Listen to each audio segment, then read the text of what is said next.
The Pacific, 1943.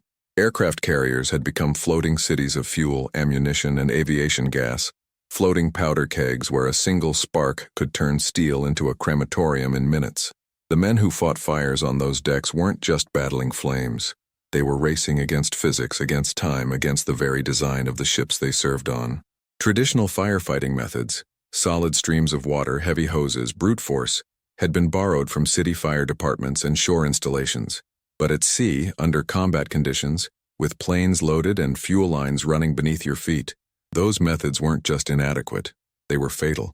Somewhere between the engineering workshops of a naval yard and the scorched deck plates of a carrier that had barely survived, an idea began to take shape, not from an admiral's office or a research laboratory, but from the hands of men who had felt the heat, breathed the smoke, and watched their shipmates die because water couldn't reach the fire fast enough, couldn't cool the metal, couldn't stop the chain reaction before it consumed everything.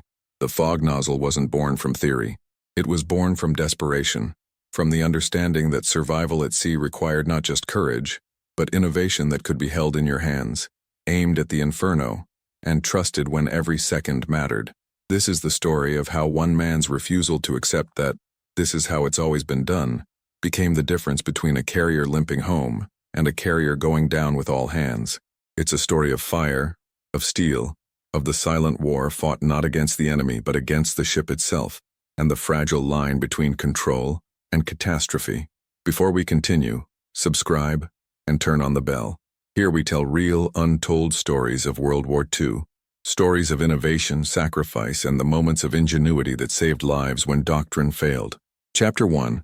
The carrier deck at night was a geometry of shadows and distant engine hum, a space where men moved carefully, aware that beneath their boots lay thousands of gallons of aviation fuel, ordnance stacked in magazines, and oxygen lines feeding the mechanical lungs of the ship. Fire drills were routine, mechanical, practiced until the motions became muscle memory. But there was always an unspoken understanding among the crew. If a real fire broke out during flight operations, during refueling, during the organized chaos of launching aircraft into combat, no amount of drilling would matter. The ship would burn, and they would burn with it. He had watched it happen once, on another ship, in another theater.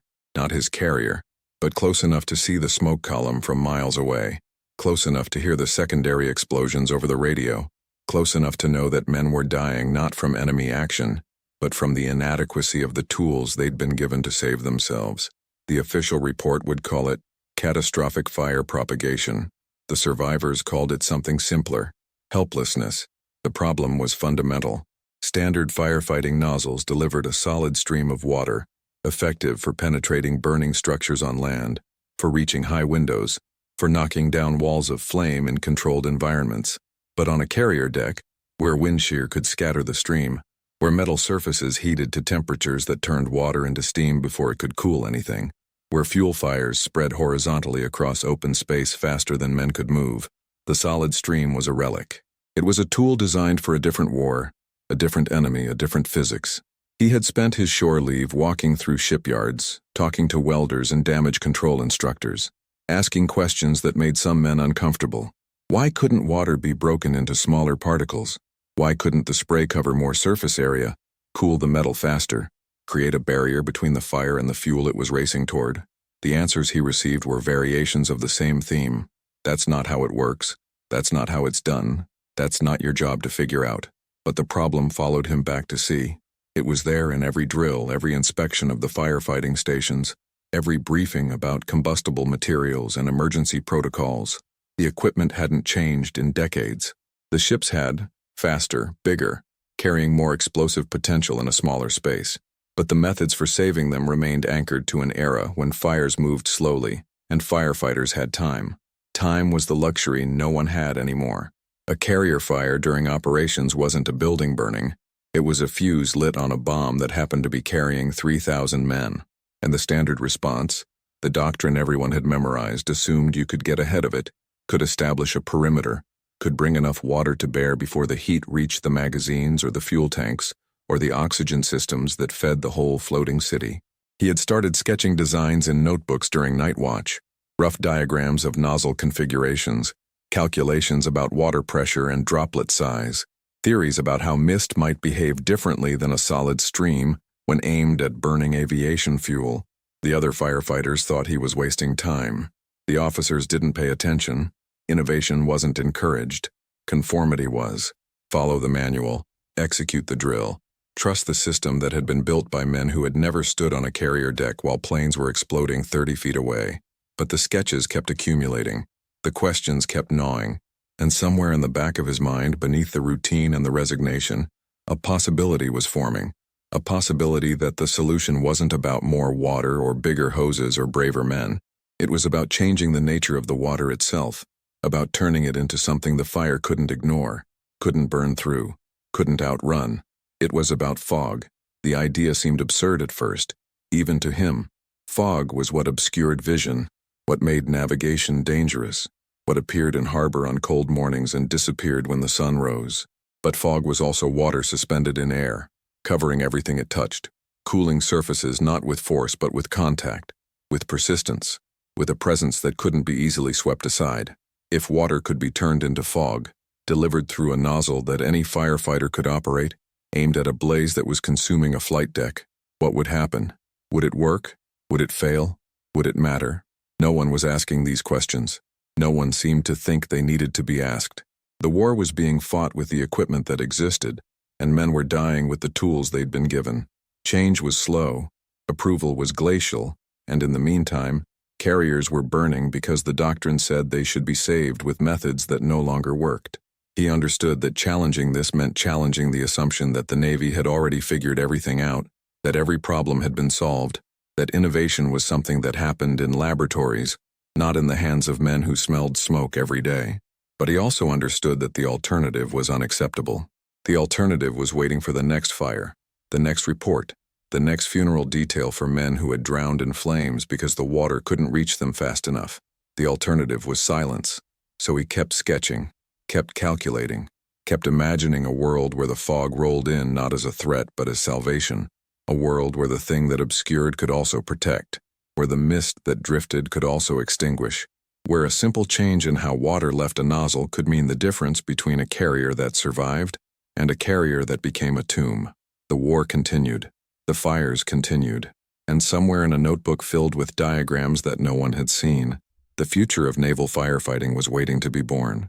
Chapter 2. The workshops at the naval yard smelled of cutting oil and hot metal, a perpetual haze of industrial purpose where machinists shaped components for ships that would sail into combat within weeks. He had requested leave to visit, using connections and favors owed, claiming he needed to consult with specialists about damage control equipment. The official explanation was vague enough to avoid scrutiny. The real reason was simpler. He needed someone who could turn theory into something he could hold, test, and prove. The machinist he found was older, a civilian contractor who had worked on ship systems since before the war, a man whose hands bore the permanent stains of grease and whose eyes carried the fatigue of someone who had seen too many rush orders, too many desperate modifications made under impossible deadlines. He listened to the idea with the skepticism of someone who had heard 1,000 theories from sailors who thought they could redesign the Navy. "You want to break the stream into mist," the machinist said, not as a question, but as a confirmation of something that sounded impractical. "Fine mist, like fog. And you think this will stop a fuel fire better than a solid stream? I think it will cool the metal faster, cover more area, create a barrier the fire can't cross as easily." He laid out the sketches, the rough calculations about droplet size and surface area, the observations from fires he had fought where the water had simply evaporated or been blown off target before it could make a difference. The machinist studied the drawings in silence, occasionally grunting, occasionally tracing a line with a stained finger. "It's not impossible," he finally said, "but the pressure requirements will be different. The nozzle design will have to account for how water behaves when you force it through smaller openings. And you'll need to test it, not just on a workbench, but under conditions that actually replicate a deck fire." "I know. And even if it works, getting the Navy to adopt it—" The machinist didn't finish the sentence. He didn't have to. Both men understood that innovation in wartime moved through channels designed to resist change, to verify and re-verify, to ensure that no untested idea endangered lives by replacing something that, however inadequate, was at least familiar. But the machinist agreed to try. They started with a basic prototype, modifying an existing nozzle by adding a series of small apertures that would fragment the water stream, creating a cone of mist rather than a single jet. The first tests were conducted in a corner of the yard, using a controlled burn in a metal pan, aiming the prototype at flames fed by diesel fuel. The results were immediate and unmistakable. The mist didn't just extinguish the fire, it smothered it, cooling the surrounding metal so rapidly that reignition became almost impossible. Word spread quietly among the damage control instructors and firefighting crews stationed at the yard.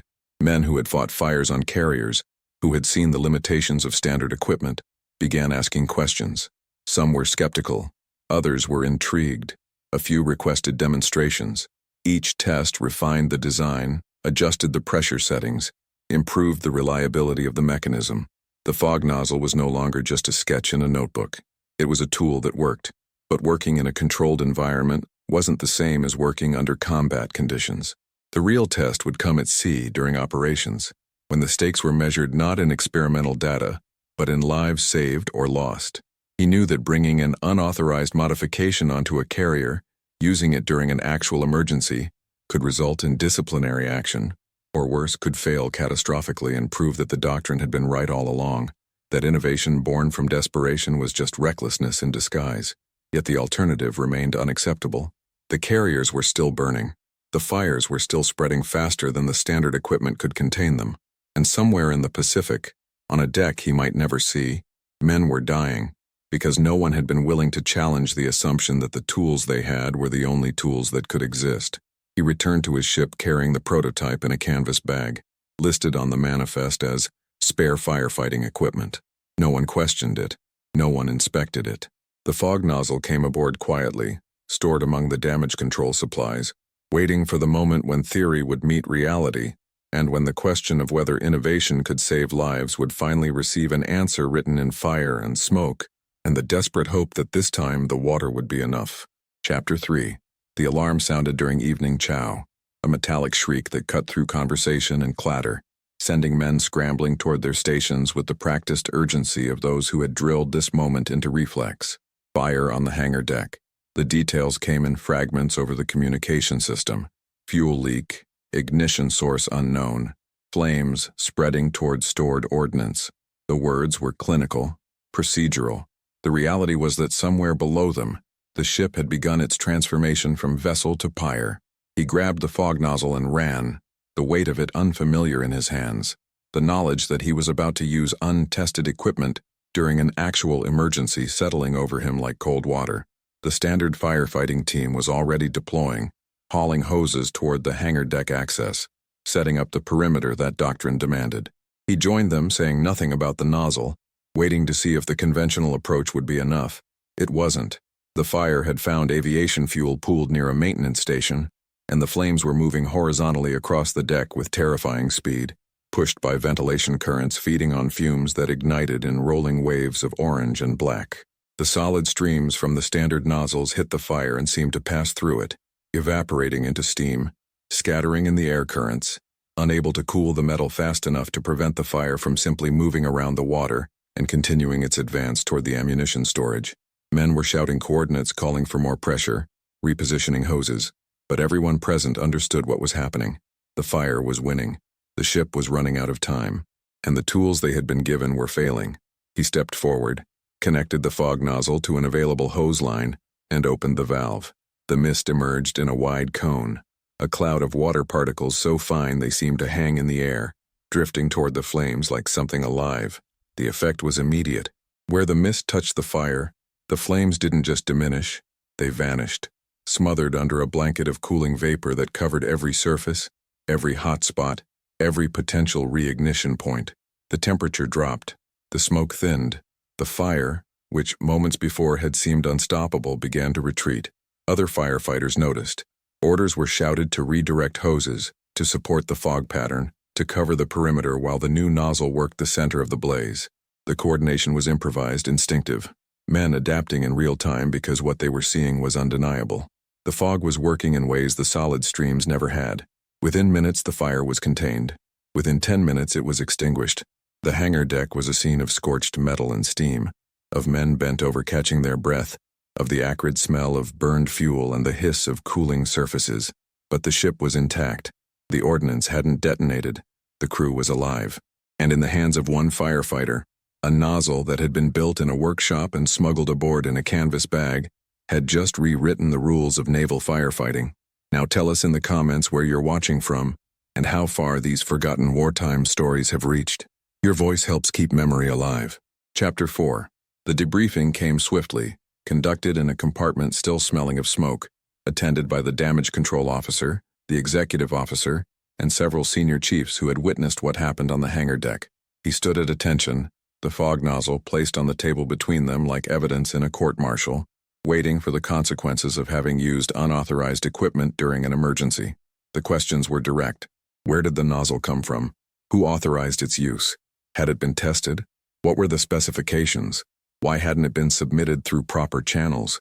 Each question carried the weight of regulation violated, of chain of command bypassed, of individual initiative that, regardless of outcome, represented a challenge to the system. He answered honestly.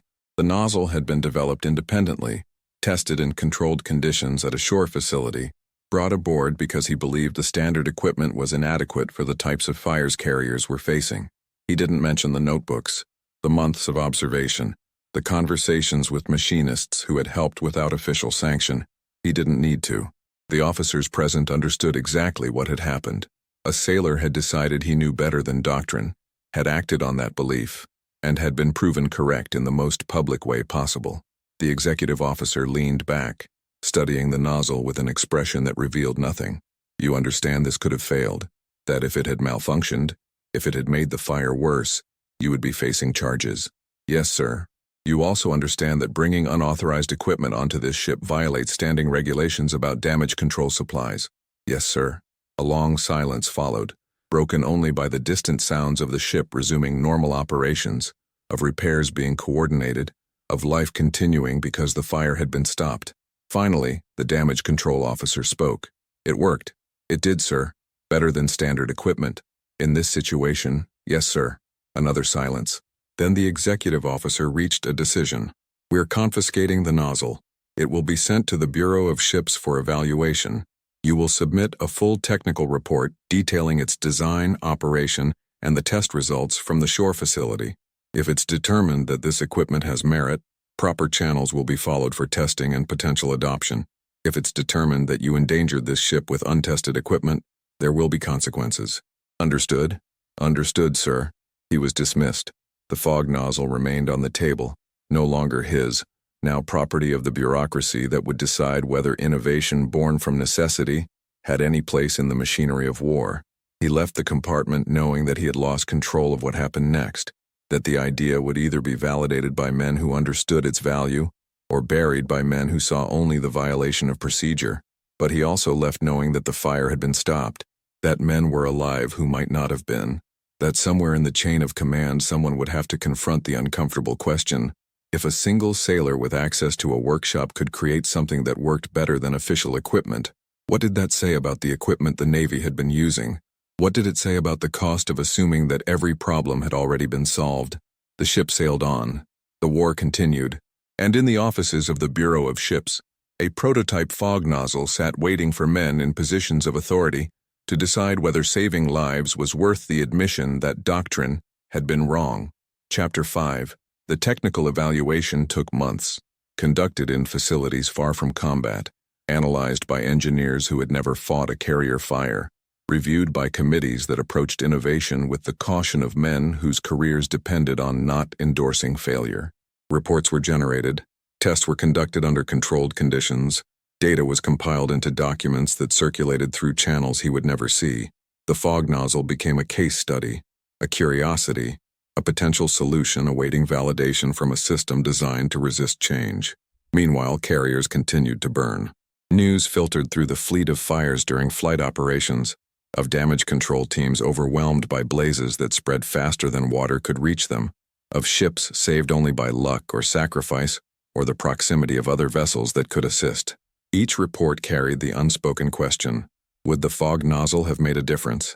Each casualty list bore the weight of timing, innovation delayed, lives lost, the gap between need and implementation measured in funerals.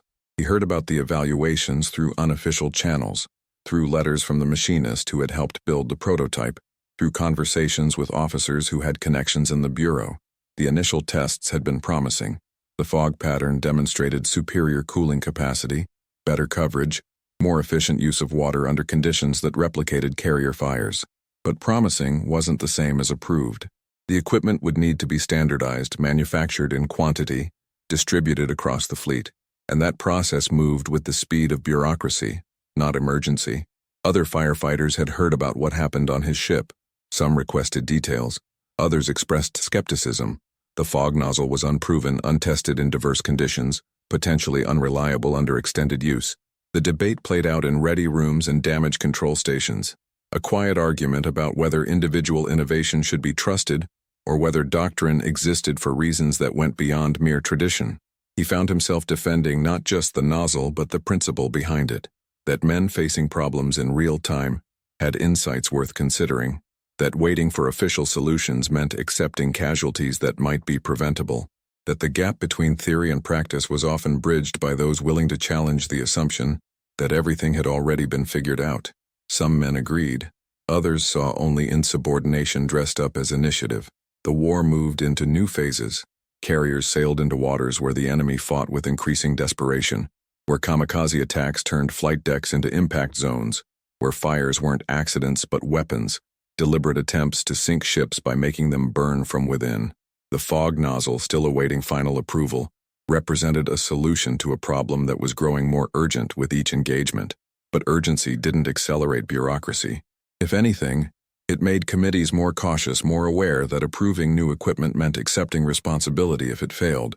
Then came the report from another carrier, a ship that had taken a kamikaze hit during operations off Okinawa. The plane had struck the flight deck near the island's structure, igniting fuel and setting off secondary explosions that threatened to consume the ship. The damage control teams had fought for hours using standard equipment, barely containing the fire, losing men to heat and smoke and the inadequacy of tools that couldn't reach the flames fast enough. The ship survived, but the captain's report included a notation that would change everything. Recommend immediate evaluation of fog-type nozzles for carrier firefighting operations. Standard equipment insufficient for fires of this intensity. That recommendation, coming from a combat commander rather than an engineer or a sailor with unauthorized equipment, carried weight that previous endorsements hadn't. It transformed the fog nozzle from an interesting prototype into a tactical necessity, from something that might be useful into something the fleet was demanding. The bureaucracy, which had moved slowly when confronted with innovation from below, accelerated when faced with requirements from above. Chapter 6. The approval came in the form of a technical bulletin distributed fleet-wide, a document that described the fog nozzle's specifications, operation procedures, and recommended deployment for all carriers equipped with enhanced damage control systems. The language was careful, avoiding any mention of how the equipment had originated, framing it as the result of ongoing research into improved firefighting methods. The sailor who had sketched the first designs in a notebook wasn't named. The machinist who had built the prototype wasn't credited. Innovation, once validated by the system, became institutional, its origins erased, its path sanitized, its adoption presented as the natural result of organized research rather than desperate improvisation. He learned about the approval the same way everyone else did, through the bulletin, through scuttlebutt, through the appearance of new equipment in damage control lockers across the fleet. The fog nozzles being distributed were refined versions of his prototype, manufactured to specifications that had been adjusted during testing, standardized for compatibility with existing hose systems. They worked the same way. They served the same purpose, but they were no longer his, if they ever had been. They belonged to the Navy now, to the doctrine that had initially resisted them, to the system that had eventually accepted the evidence that couldn't be ignored. Other firefighters began training with the new equipment, learning the techniques that he had figured out through trial and error on a hangar deck while a ship was burning. The training emphasized proper pressure settings, optimal spray patterns, coordination with standard hoses to create layered firefighting approaches. The instructors presented it as new doctrine, as improved methodology, as the next evolution in damage control.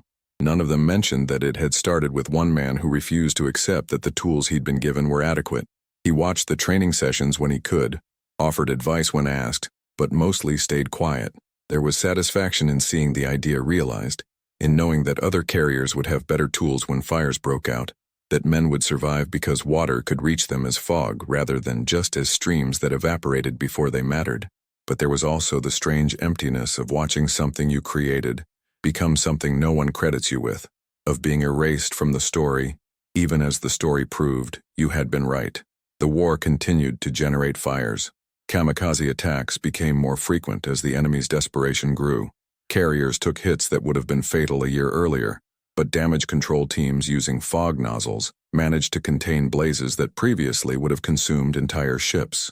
The reports documented the effectiveness with clinical precision: reduced fire spread, lower casualty rates, faster containment times. The numbers told the story that names and credit never would. Lives were being saved, ships were surviving, and somewhere in those statistics was the validation that mattered more than recognition. If this story has moved you, leave a like. It helps others discover how humanity can survive even inside the walls of captivity. Chapter 7. The kamikaze struck during dawn patrol recovery, a Zero that had evaded the combat air patrol, and dove through defensive fire with the single-minded purpose of something already dead, choosing where to die. It hit the flight deck amidships, plowing through aircraft spotted for the next launch, igniting fuel lines, setting off ammunition, turning organized chaos into pure catastrophe. The explosion shook the entire carrier, a physical blow that sent men sprawling and equipment crashing and alarms shrieking throughout the ship. The damage control teams responded immediately, racing toward the impact site with equipment that included the new fog nozzles, facing a fire that was already consuming everything within reach: aircraft, fuel, men who hadn't been able to get clear. The smoke was black and toxic, thick enough to obscure vision beyond a few feet, hot enough that breathing required pressing cloth against faces and moving in short bursts between positions where air still existed. He was there, leading one of the teams, carrying a fog nozzle that he knew better than anyone how to use, understanding that this was the moment, the real test, not under controlled conditions or during accidental fires, but under combat, under attack, with enemy intent behind the flames and every second measuring not just damage but whether the ship would survive to fight again. The fog pattern emerged through the smoke like something alive, a wall of mist that pushed back the heat, that covered burning metal and shattered aircraft and fuel that was still spreading. Other teams positioned themselves to create overlapping coverage, to deny the fire any path forward, to cool the deck plates fast enough that the flames couldn't use them as highways to reach ammunition storage or fuel tanks, or the systems that kept the carrier operational. The battle lasted hours. Not the battle against the enemy, that had ended when the kamikaze hit, but the battle against what the enemy had left behind, against the fire that cared nothing for courage or determination, that would consume the ship if given the chance, that respected only the physics of heat and oxygen and the tools being used to deny it both. The fog nozzles created barriers the fire couldn't cross, zones of cooling mist that extinguished flames before they could re-establish, a presence that persisted where solid streams would have evaporated. Men rotated through the teams, exhausted firefighters relieved by fresh crews, the work continuing without pause because stopping meant losing ground, meant giving the fire time to find new paths, new fuel, new ways to spread. The fog nozzles operated continuously, their mechanisms holding up under sustained use, their effectiveness proven not through demonstrations, but through the simple fact that the fire was being contained, pushed back, ultimately extinguished. When it was over, when the last flames had been smothered and the deck was nothing but scorched metal and steam and the wreckage of what had been aircraft ready for launch, the damage assessment began. Hull integrity maintained. No magazine detonations. Fuel systems secure. Casualties among the flight deck crew, but the ship itself had survived. Would survive. Would be repaired at a forward base and returned to operations within weeks rather than being written off as a total loss. The captain toured the damage site, accompanied by officers who documented every detail for reports that would be filed and analyzed and added to the growing body of evidence about how carriers could survive attacks that previously would have sunk them. He stopped where the fog nozzles had made their stand, where the metal showed the clear demarcation between where the fire had been stopped and where it would have spread if given the chance. This equipment, the captain said, not to anyone in particular, just stating a fact that needed to be stated. This is why we're still afloat. No one responded. No one needed to. The evidence was there in the metal, in the absence of catastrophic damage, in the lives that had been saved because water delivered as fog had proven more effective than water delivered as streams. The doctrine had changed, the equipment had changed, and in the process, the Navy's ability to survive its own vulnerability to fire had fundamentally improved. Chapter 8. The war ended with carrier decks that were scarred but intact, with ships that had survived attacks that would have sunk them in earlier years, with damage control teams who had learned to trust equipment that hadn't existed when the war began. The fog nozzles became standard issue, as routine as life jackets and damage control manifests, as accepted as any other tool that sailors used without thinking about where it came from or who had first imagined it might work. The transition to peace brought different challenges. Carriers designed for combat needed to be adapted for training, for demonstration, for the peacetime Navy that still required ships capable of projecting power, but no longer faced daily kamikaze attacks or fires that could consume a vessel in minutes. The fog nozzles remained, their presence a permanent change to how the Navy approached firefighting, how damage control was taught, how ships were equipped to protect themselves from the inherent dangers of carrying fuel and ammunition and aircraft in a confined steel space. He returned to civilian life carrying knowledge that few others possessed, the understanding that innovation often came not from laboratories or research programs, but from individuals who recognized a problem that needed solving and refused to accept that the existing solutions were adequate. He didn't speak much about the fog nozzle, didn't claim credit, didn't seek recognition. The equipment existed. It worked. Men were alive because of it. That was sufficient. Occasionally, he would encounter other veterans, other firefighters who had served on carriers, and the conversation would turn to equipment, to techniques, to the moment when doctrine changed because someone had proven that the old way wasn't the only way. They would mention the fog nozzles, the improved survival rates, the fires that had been contained when previous fires had been catastrophic. And sometimes in those conversations, someone would ask where the equipment had come from, who had designed it, how something so effective had been developed so quickly. He would deflect, would mention the Bureau of Ships, the technical evaluations, the collective effort of many people refining the concept, would not mention the notebooks, the workshops, the unauthorized tests, the fire on a hangar deck when he had used equipment that hadn't been approved because men were dying, and waiting for approval meant accepting more deaths. That story wasn't for sharing. That story belonged to a moment when individual initiative had mattered more than regulations, when survival had depended on someone being willing to challenge the assumption that everything had already been figured out. The carriers sailed on, carrying fog nozzles in their damage control lockers, training new firefighters in techniques that had been learned through desperate improvisation and formalized into doctrine. The equipment saved lives in peacetime fires, in training accidents, in the routine emergencies that still occurred even without enemy action. Each incident validated the decision to adopt the technology, to change the approach, to accept that innovation from unexpected sources could be just as valuable as innovation from official channels. History would record the fog nozzle as a technological improvement in naval firefighting, a development that emerged during World War II and became standard across carrier operations. The reports would note improved effectiveness, reduced fire damage, better survival rates for ships that faced combustion emergencies. The documentation would be thorough, professional, complete, and almost entirely absent from that documentation would be any mention of the sailor who had sketched the first designs, who had convinced a machinist to build a prototype, who had brought unauthorized equipment aboard and used it during an actual emergency because he understood that lives mattered more than procedure. That absence didn't diminish what had been accomplished. If anything, it confirmed that the innovation had succeeded, had become so integrated into standard practice that its origins no longer mattered, that it existed as doctrine rather than deviation, that it had transcended individual contribution to become institutional knowledge.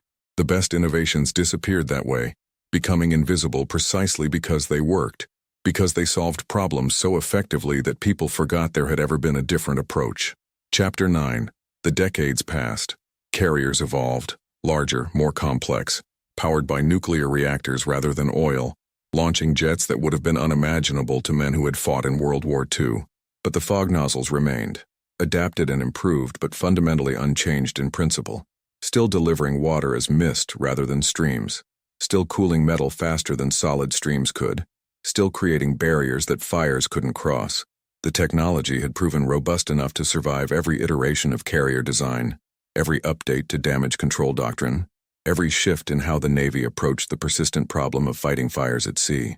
Training facilities taught new firefighters the techniques using simulators that replicated carrier conditions: heat, smoke, confined spaces, fuel fires. The fog nozzles were presented as standard equipment, as fundamental as any other tool in the damage control arsenal. The instructors explained the physics, the pressure settings, the coordination required to create effective fog patterns. They did not explain the history, the origin story of desperation and improvisation. The moment when one man's refusal to accept inadequate tools had changed how the Navy fought fires. That story had been lost to time, to bureaucracy, to the institutional amnesia that erased individual contribution in favor of collective progress. Occasionally, a researcher would dig through old records, tracking the development of carrier firefighting equipment, trying to document when and how specific innovations had been introduced. They would find the technical bulletins, the evaluation reports, the fleet-wide distributions of new equipment. They would note dates and specifications and effectiveness metrics, but they would struggle to find the origin point, the moment when someone had first conceived of breaking water into fog, first built a prototype, first proved that it worked under conditions where failure meant death. The documentation existed, but it had been sanitized, reorganized, attributed to programs and departments rather than individuals. He lived long enough to see carriers that bore no resemblance to the ships he had served on, to watch firefighting techniques evolve in ways he never could have predicted, to witness the fog nozzle principle applied not just to naval operations, but to industrial firefighting, to building protection, to applications far beyond the original problem of keeping carrier decks from becoming infernos. The idea had propagated, had proven so valuable that it had been adopted widely, had become standard practice in multiple domains. That propagation was its own form of validation, proof that the core insight had been sound, that the innovation had addressed something fundamental rather than situational. Near the end, when memory became the landscape where he lived more fully than the present, he would sometimes recall the moment on that hangar deck, the fire advancing, the inadequacy of standard equipment, the decision to use something that hadn't been approved because waiting meant accepting catastrophe. He could still feel the weight of the fog nozzle in his hands, could still see the mist emerging, could still remember the exact instant when the fire began to retreat, when the impossible became real, when innovation born from necessity proved itself in the only court that mattered, the deck of a burning ship where men were fighting not just for victory, but for survival. That memory carried no bitterness about lack of recognition, no resentment about credit given to institutions rather than individuals. The equipment existed. It worked. Lives had been saved. Ships had survived. That was the only metric that had ever mattered, the only goal worth pursuing. Recognition was ephemeral. Historical footnotes were arbitrary, but the fog nozzles were still there, still being manufactured, still being distributed, still being used by firefighters who had no idea where they came from, but trusted them completely because they worked. In the end, perhaps that was the truest measure of innovation's success, becoming so integrated, so essential, so obvious that people couldn't imagine it had ever not existed. The fog nozzle had achieved that status, had transcended its origins to become simply the way things were done, and somewhere in that transformation, in that quiet erasure of individual contribution in favor of collective improvement, was a truth about how change actually happened in institutions resistant to change. Not through grand pronouncements or official programs, but through individuals willing to challenge doctrine, to build solutions, to prove through action rather than argument that better ways existed. The carriers sailed on, their decks protected by equipment that had been born from one man's refusal to accept that the tools he'd been given were adequate, that had survived bureaucratic evaluation and institutional skepticism to become doctrine, that had saved countless lives by doing what simple innovation always did, solving a problem that needed solving in a way that worked better than what came before.